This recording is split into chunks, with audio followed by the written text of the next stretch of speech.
que on voit chaque samedi ne sont pas forcément aussi massifs que d'habitude, parce qu'on rappelle qu'on est quand même 3 jours après le 1er mai, que pas mal de personnes se sont concentrées surtout sur l'échéance du 1er mai. Mais il y a cette idée que les gens reprennent les ronds-points.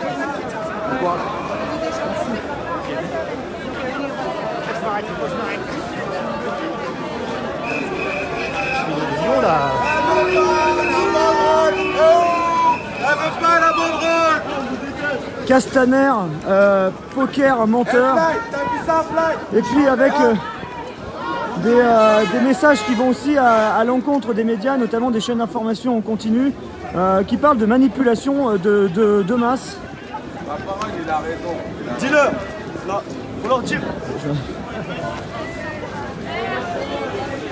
Et vous avez pas mal de personnes qui portent aujourd'hui ce type de pancarte aujourd'hui, alors que vous voyez Maxime Nicole alias Fly Riders qui est présent ici. On essaiera de le voir dans quelques instants.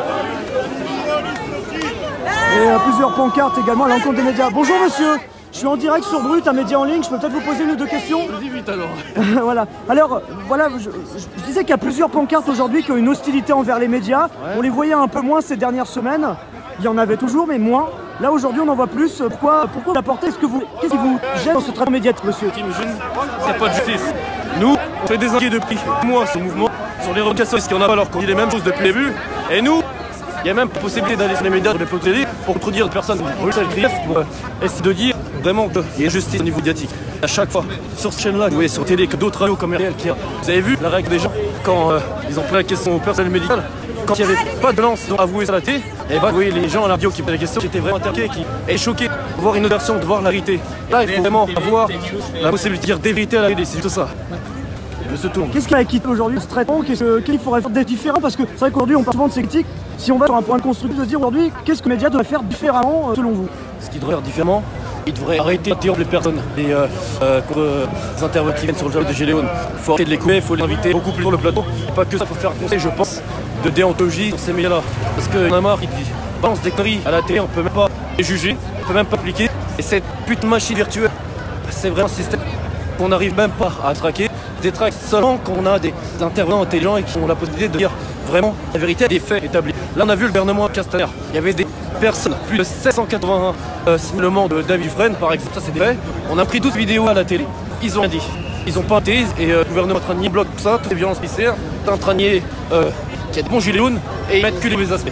Et c'est le problème, il faut mettre que la vérité et arrêter de mettre que les mauvais aspects sur les gilets jaunes. C'est ça que je faut faire, et il faudrait des gens qui défendent beaucoup plus la télé, juste ça. Merci beaucoup, et donc vous êtes sorti, je m'étais même pas rendu compte, c'est un diviseur en fait que vous êtes qui avec vos télé en faisant. Ah voilà, je peux pas tout à la fois, je comprends c'est un peu lourd en même temps. C'est pas plus que les conneries qui rentrent sur nous, je veux dire. Merci monsieur, vous c'est quoi votre prénom? C'est Adam. Et ce qu'on demande chacun de se présenter, vous faites quoi de vie monsieur? Ah oui, moi je suis une plateforme téléphonique. D'accord, bien. Merci à monsieur d'avoir pris quelques minutes de nous expliquer. On est un média, mais voilà, vous nous avez quand même pris le temps de nous expliquer quel est votre point de vue. Merci à vous. Merci les gars. Donc vous voyez le cortège qui était en train d'avancer dans les rues de Paris. Je vous ai plusieurs pancartes qui vont donner une certaine défiance vers les médias.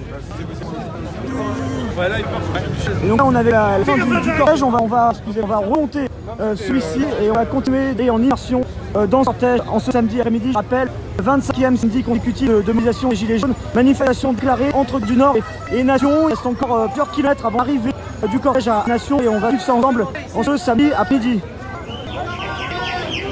Nous sommes actuellement donc dans le 20e arrondissement de Paris, rue de Ménilmontant. Pour vous expliquer, c'est un parcours qui n'est pas le parcours le plus rapide à pied. Hein. Si on faisait gare du Nord, Nation, on irait jusqu'à République par le boulevard Magenta. On irait en ce boulevard Voltaire jusqu'à Nation. Mais aujourd'hui, l'idée de ce parcours s'est passé devant différents hôpitaux en soutien au personnel de santé qui, on l'appelle, plusieurs services des hôpitaux parisiens sont en grève depuis maintenant plusieurs semaines maintenant.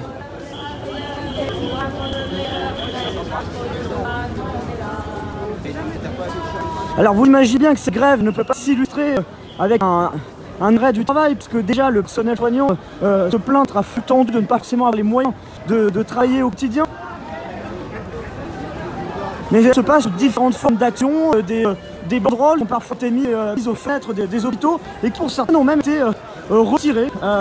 Certaines d'entre elles ont été retirées après les opérations de police. Alors je veux que Maxime Nicole va essayer de peut-être faire réagir par rapport on l'a eu en interview mercredi, mais au début de la manif, j'aimerais bien avoir sa réaction sur les événements qui sont suivis. Maxime Nicole. Maxime. On va essayer de voir si on peut l'avoir dans un court instant.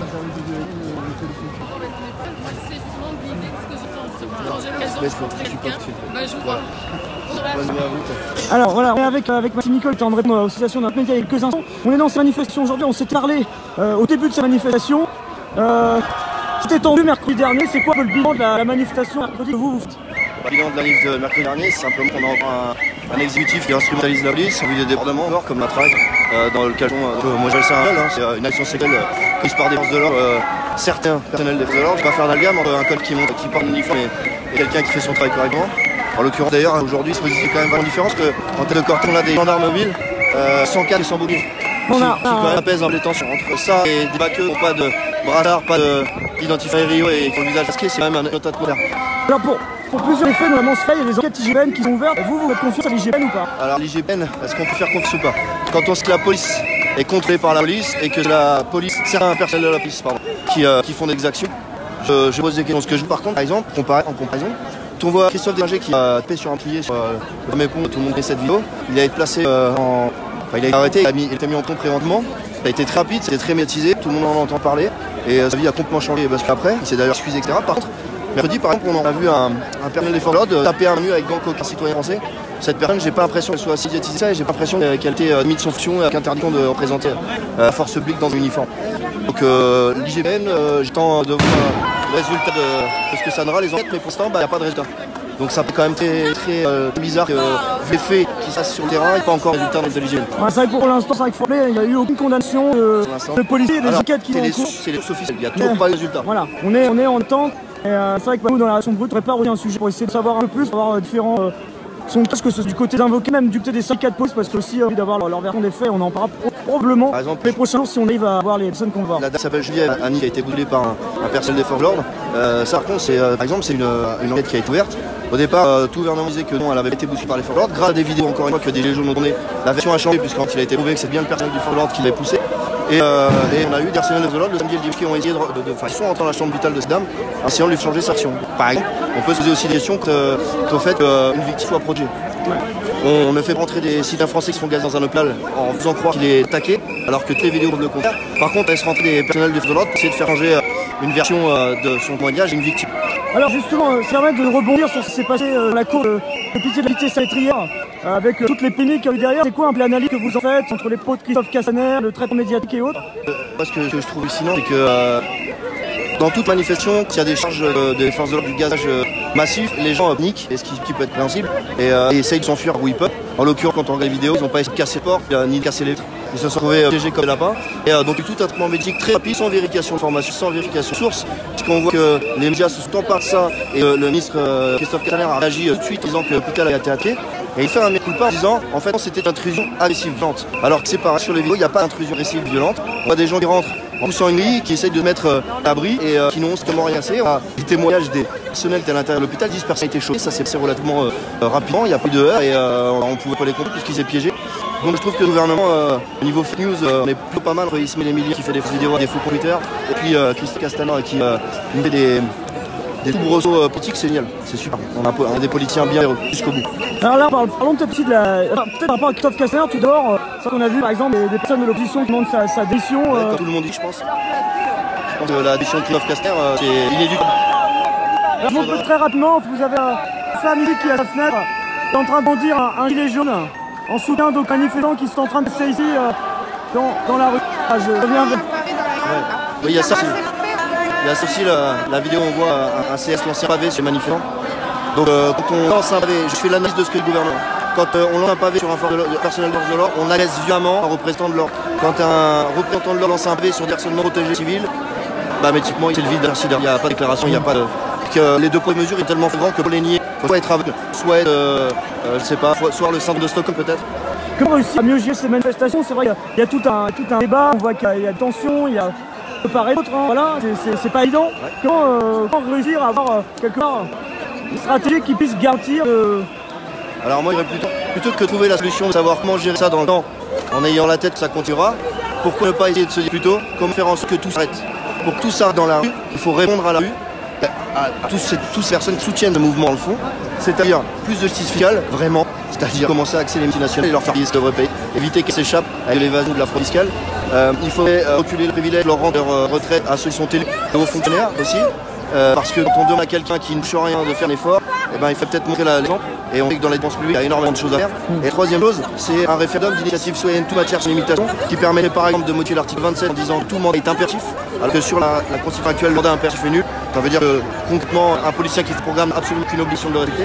Et aussi l'article numéro 2 qui dit que en gros, c'est les représentants qui décident. Nous, on veut que ce soit la population qui décide et que tout un représentant ne fasse ce qu'il a dans son programme. Il y a un mandat impératif évocateur qui lui oblige à faire ce qu'il a dit et qui permet de révoquer s'il ne le fait. Là, c'est alors juste un image en même temps parce qu'il y a des choses, il y a les pompiers qui sont présents régulièrement sur le parcours au cas s'il y aurait des départs de feu ou autre, ce qui n'est pas le cas jusqu'à maintenant. Ça se passe vraiment dans un environnement très calme et pacifique. Parlons justement du RIP. Il y a le RIP qui lui a été l'idée portée de 4 millions et demi de signatures à 1 million de signatures. Alors, vous voyez, il y a déjà une pétition pour l'adhésion d'Emmanuel Macron grâce à ce RIP simplifié qui a plus de 600 000 signatures déjà. Ça veut dire que si demain il y a 1 million de signatures, eh ben, vous pouvez aller essayer de présenter. Alors non, ça ne veut pas dire ça exactement. Ça veut dire que le référendum d'initiative partagée est déclenchable par 1/5 du Parlement. Seulement par 1/5 du Parlement. C'est-à-dire que les citoyens ne peuvent pas déclencher un référendum. Il faut d'abord 1/5 des parlementaires demande à déclencher un référendum d'initiative partagée. Et ensuite il est appuyé par au départ 4,5 millions de signatures et maintenant apparemment 1 million de signatures. Mais c'est encore une fois le peuple qui peut déclencher le référendum. Ouais, puis les choses ne sont pas encore mises en place, il encore quelques semaines et même aussi par rapport aux autres mesures aujourd'hui. Je pense qu'un référendum aurait été génial, c'est la continuité de ce gouvernement.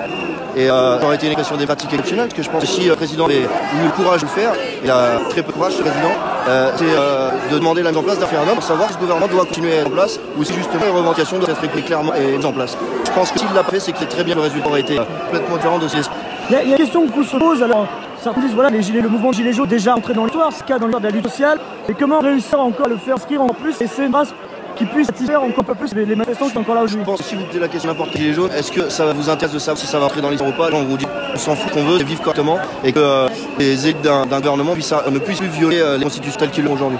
Le fait d'entrer dans l'histoire ou pas, c'est pas quelque chose qui est demandé. Je n'ai pas jamais vu d'endroit ni gens dire on fait ça pour rentrer dans l'histoire. Non, on fait ça pour que les gens qui arrêtent de mourir dans les rues, on fait ça pour que les gens qui arrêtent de mourir dans les hôpitaux, dans les EHPAD, on veut ça pour que il y a des gens qui arrêtent de suicider 5 000 suicides par an à cause de la pauvreté. On fait ça pour qu'il y ait plus de 9 000 pauvres d'un pays riche et plus de travail pauvre d'un pays comme l'autre. On fait ça pour on fait ça pour tout ça. Mais on fait ça pour entrer dans l'histoire, c'est pas dans le cahier de charge. La suite du mouvement, la dernière action, la suite du mouvement maintenant, c'est vrai qu'il y a eu le 1er mai, aujourd'hui le 4, donc 3 jours après le 1er. Comment les choses vont s'articuler dans les prochains jours, les prochaines semaines? On continue les mobilisations sur peut-être, là vous voyez aujourd'hui c'est le thème de l'hôpital, mais que ce sera le thème des banques, le thème des LBI, le thème on aura peut-être plusieurs mobilisations, plusieurs points qui sont cruciaux. Et ça continuera en ce sens parce que il y a des choses qui sont parallèles, c'est-à-dire il y a une mobilisation du terrain qui se passe tous les samedis, mais il y a aussi toutes les structurations qui sont à côté, c'est-à-dire tous les erreurs qu'ont commises le gouvernement, toutes les violations des lois qu'ont commises le gouvernement. Il y a tout un tas de dossiers qui sont montés. Toutes les institutions qui permettent au niveau de l'extérieur, de la Cour pénale internationale, etc., de trucs de pression sur le gouvernement pour qu'il démissionne, et bien tout est en cours. Donc il y a un dossier sur les gaz lacrymogènes, il y a un dossier sur les élections policières, il y a un dossier sur les violences policières, il y a un dossier sur les mensonges d'État. Tout est en train de monter par les Gilets jaunes. Et tout ça sera mis au jour petit à petit. On a vu par exemple Vigie-Police, syndicat Vigie, qui a fait tout un dossier en planant justement les gaz, en demandant à ce que, étant donné que les gaz sont considérés comme toxiques et interdits depuis la guerre d'Algérie sur un théâtre d'opération, donc guerre, pourquoi il est autorisé sur du maintien d'ordre, sur des citoyens. Donc connaître quelque part la civilité. Exactement. Et ils veulent surtout savoir une chose, que si c'est nocif, comme ils sont exposés ici, ils veulent savoir quelle est leur implication en cas de problème avec la justice, puisqu'ils ont tiré des gaz lacrymogènes sur des citoyens civils, sur des civils, pardon. Et dans ce cas-là, à quel niveau leur implication est de porter. Et ils veulent savoir si dans ce cas-là, ils peuvent faire valoir le droit de vote par exemple. C'est-à-dire nous, on souhaite utiliser le LBD est une arme de guerre, vendu comme elle, et je veux plus utiliser des gaz lacrymogènes parce que ça empoisonne les gens. Et ça m'empoisonne aussi. Quelque part, ce sera toutes questions qui se poseront à la fin du mouvement. C'est ce qui permettra peut-être au mouvement d'avoir des répercussions plus importantes. Puis ce bilan, bah voilà. Alors, même dès maintenant, mais aussi après, de se dire le bilan de cette gestion du maintien de l'ordre en France, qu'est-ce qui a été, qu'est-ce qui n'a pas été quoi. Et puis moi, ce que je vois, c'est qu'il y a il y a plus de 2000 essais, il y a des gens qui ont perdu un œil, des gens qui ont eu des mains arrachées, et ça, toute l'histoire de France, il y a eu un meilleur dans notre mobilisation, comme à Notre-Dame-des-Landes, il y a eu aussi blessés, mais c'est des choses c'est ce qui doivent arrêter. On fait du maintien de l'ordre, on légitime la violence, pour réprimer un peuple qui se fait violent tous les jours, psychologiquement et financièrement. Merci beaucoup, c'est Nick en direct, bonne journée, merci. Voilà, on est en direct sur Brut, merci à vous d'être avec nous. Nous suivons actuellement donc le 25e samedi de mobilisation des Gilets jaunes. On va essayer de... Bonjour,